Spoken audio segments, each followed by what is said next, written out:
এই প্রকল্পটা শুরু হয়েছে গত সরকারের আমলে। ওনারাও এটা চেষ্টা করে সময় পারেন নাই, কিন্তু এখন যেহেতু এই উপদেষ্টার বন্ধু এটার সাথে ইনভলভ, তো উনি বন্ধুর জন্য এবং একই সাথে আমার জানা মতে এইটা একটা ইনভেস্টমেন্ট করছে 9টা প্রতিষ্ঠান, সেটা হচ্ছে প্রায় 11 কোটি টাকা। যদিও সরকার তো কোনো ব্যবসা করতে পারে না, কিন্তু এই 11 কোটি টাকা ব্যবসা তারা পিপিপি প্রজেক্টের একটা নাম দেখিয়ে করছে। তার মানে হচ্ছে এখানে টাকা পয়সারও লেনদেন হয়েছে, আর অনেক কিছুই হয়েছে। মূল উদ্দেশ্য একটাই, এই 9 জনকে আসলে ব্যবসা করতে দেওয়া। এবং এই 9 জন যদি ব্যবসা করে তাহলে কিন্তু প্রোডাক্টের দাম, মানে হ্যান্ডসেটের দাম কিন্তু অনেক বেশি বেড়ে যাবে। এবং গ্রামের সাধারণ মানুষ যারা আসলে মোবাইল ফোন এত ভালো বুঝেন না, তো তারা কিন্তু নতুন ফোন যদি কেউ আত্মীয় স্বজন বিদেশ থেকে নিয়ে আসে, 1 মাস পর কিন্তু উনি যদি এটা রেজিস্ট্রেশন না করেন ইউজ করতে পারবে না।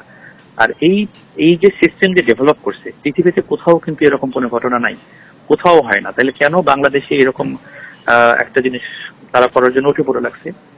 মূলত একটাই, যে তারা মনোপলি ব্যবসাটা করার সুযোগ দিতে চায়। আর একই সাথে আমি মনে করি, যেটা আমার অভিযোগের জায়গা, যে বাক স্বাধীনতা হরণ যেটা আগেও হতো সেটা এখনো আছে। 10 বছরের যাত্রা তো কেবলই শুরু। একসাথে গ্রো করার এই জার্নি চলুক আগামীতেও। পাঠাও 10 years of growing with you। তারা এসে আমাকে বলে যে ডিবি প্রধান আমাকে ডাকছে। ওনারা বলছে যে আপনাকে আমরা আসামি হিসেবে ট্রিট করছি না, আমরা আপনাকে সম্মান দিয়ে নিয়ে যেতে চাই। স্যার ডাকছেন, আবার আপনাকে আমরা রেখে যাব। আমি বললাম যে স্যার এত রাতে কি নিয়ে ডাকছেন, আমি তো দিনেও যেতে পারি। বললো না, এটা এখনই যেতে হবে জরুরি ভিত্তিতে, এটা আমরা বলতে পারবো না, স্যার বলবে। তো বললাম ঠিক আছে, যেহেতু উনি ডাকছে নিশ্চয়ই কোনো প্রয়োজনীয় কোনো কিছু হবেন, মানে হওয়ার কথা।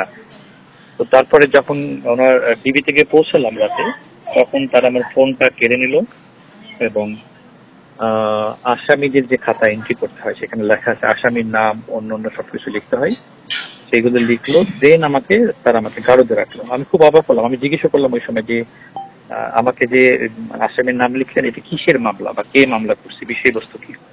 বললো এটা এখন বলা যাবে না, পরে জানবেন। আমি গারদে থাকলাম। গারদে থাকার পরে কিছুক্ষণ পরে হচ্ছে ডিবি প্রধান আসলেন। উনি আমার বিষয়ে খোঁজ খবর নিলেন, নাম জানতে চাইলেন। কিছুক্ষণ পরে উনি আবার রেখে কিছুক্ষণ পর আবার ডাকলো, ওনার রুমে তখন ডাকলো।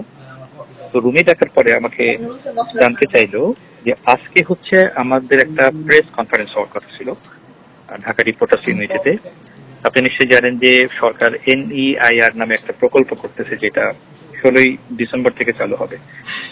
এবং এই প্রকল্পর মাধ্যমে, মানে 16ই ডিসেম্বরের পরে যে সমস্ত মোবাইল ফোন বিদেশ থেকে আসবে বা নতুন যে ফোন বিক্রি হবে, সেইটা রেজিস্ট্রেশন করা বাধ্যতামূলক হবে।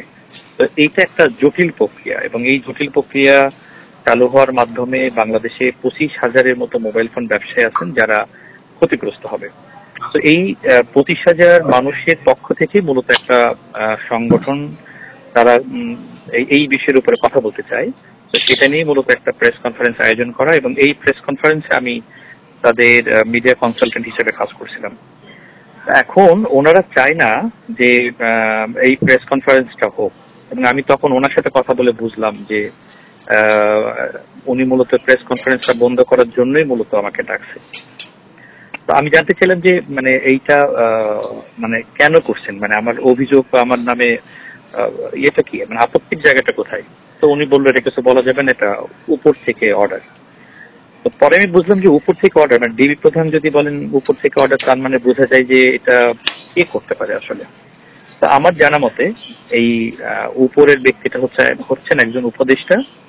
উনি চান না যে হচ্ছে এই 25,000 ব্যবসায়ী যারা, তাদের যা হয় হবে। উনি চান না যে এই 25,000 ব্যবসায়ী বাসুক মরুক, তাদের কিছু যায় আসে না।